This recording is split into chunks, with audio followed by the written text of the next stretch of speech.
Hello everyone and welcome back to my channel, or welcome to my channel if it's the first time you are joining. My name is Hayley and I review fragrances. So in today's video, I am going to be talking all about head turning fragrances.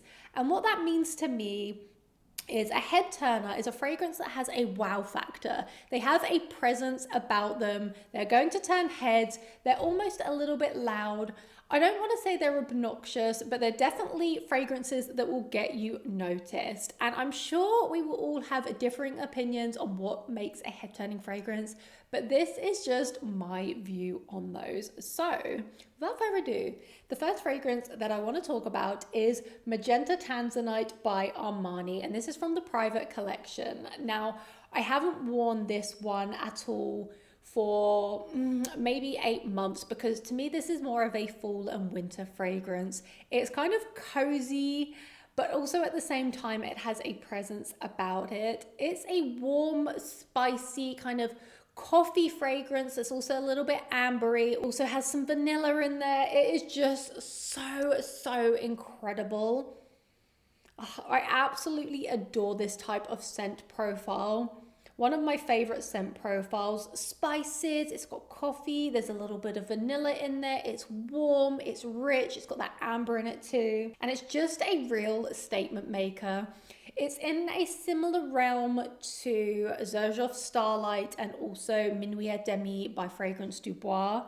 There is some cardamom in here too, but this is definitely a little bit richer out of those other two fragrances that I've mentioned. It's a little bit more spicy and it has a little bit more depth in my opinion. And I just think this is a perfect head-turning fragrance. It will definitely get you noticed, but more so, it will make you feel great when you wear it too. I find it just rich, cozy and comforting. And what more could I want in a fragrance this fall and winter? So yeah, my first recommendation is Magenta Tanzanite. And how beautiful is this bottle too? I think this collection has some of the most gorgeous bottles on the market, and the pink bottle just screams to me for whatever reason. I think it is really beautiful. Next up is Venom Incarnat by Stephane Humbert Lucas, and this is definitely one of my favorite head-turning kind of femme fatale fragrances in my collection. Again, I would only really reach for this in the fall and the winter, maybe in the evening in the spring and summer, but specifically more for kind of a date night vibe. Now, what does this smell like? Okay, this is strawberry, caramel, with a little bit of leather, and I think there might be some oud in here. I can't quite remember, but to me, this is mostly a very sweet, caramelized strawberry with a little bit of leather. It's got a woody vibe in the base, and it's just a really sexy fragrance. That is my opinion anyway. Definitely turns heads. This one has got me compliments in the past, and I just think this one is so special. It has great longevity and projection too, and it's just a very loud statement making fragrance that's also really delicious at the same time. And I find this scent profile pretty unique. Now, there are fragrances in my collection that smell similar personally because I like this scent profile. Some of them being La Capitale by Xerjoff, also Mula Mula by Byron. But this one is a little bit more sticky and dense than the other two that I've just mentioned. So if that is your vibe, then definitely check out Venom Incarnate. Next up is Hibiscus Mahajad by Maison Crivelli. How could I make this video without including this fragrance? One of the most long-lasting fragrances in my collection. Honestly, I could just do 2-3 sprays and I am going to smell it all day long and also through the night. This one projects.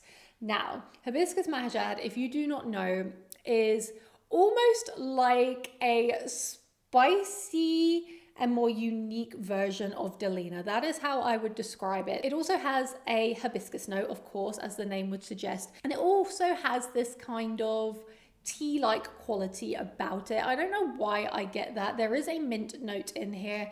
It's not super prominent, but you definitely get it in the opening. And then it's almost like a sexy, spicy rose. I am sure so many of you have tried Hibiscus Mahajad at this point. If you have, please do let me know what you think about it. But I think it's such a show-stopping fragrance. It's a definite head turner, and this one will get compliments too. I think because it is so loud and it leaves the most insane scent trail. Next up is Miller Harris Scherzo. So I finally have a new bottle of this one. I did have the smaller bottle first, so this is a new bottle. But Scherzo, it almost has like this classic DNA, but is fresh at the same time.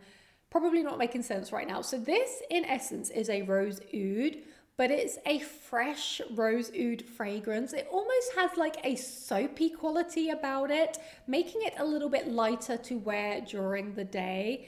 It's, in my opinion, somewhat of a unique rose and oud fragrance.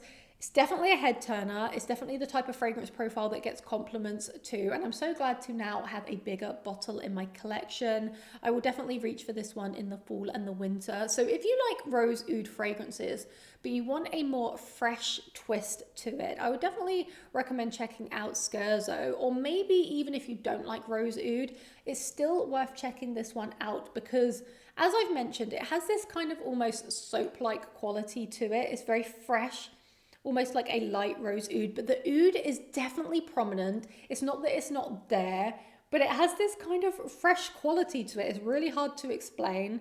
The rose isn't super sweet or jammy. It's just a really special fragrance in my opinion, and a real head turner.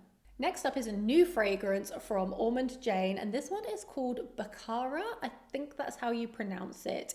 Now, I've only had this one for about a week, but this has that type of scent profile that I know is going to turn heads and that will also likely get compliments. Obviously, I can't guarantee that. Nobody can guarantee that. I think compliments are so personal. It depends on where you live, how confident the people are around you, all of that kind of stuff. So, but I do want to say this is kind of that type of mass appealing DNA, but it still has a unique touch. So this is a prominent white floral fragrance. So I am getting tuberose and orange blossom, but there's also this really sweet peach note in the opening, and it is so Moorish, so delicious.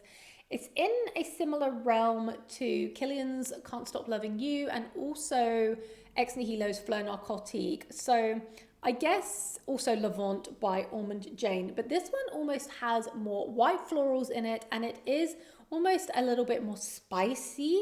And I don't know where that spice is coming from because there's no spice notes listed, but there's a lot of woody notes. There is also an oud in here. I can't say I massively pick up the oud, but I do get that woody quality in the dry down. This also has quite a prominent blackcurrant note in the opening, and also the vanilla in the base. It's just spectacular. I will review this one in more detail in the future, but because it's so new to my collection, I don't want to give it an in-depth review because I need to wear it a few more times.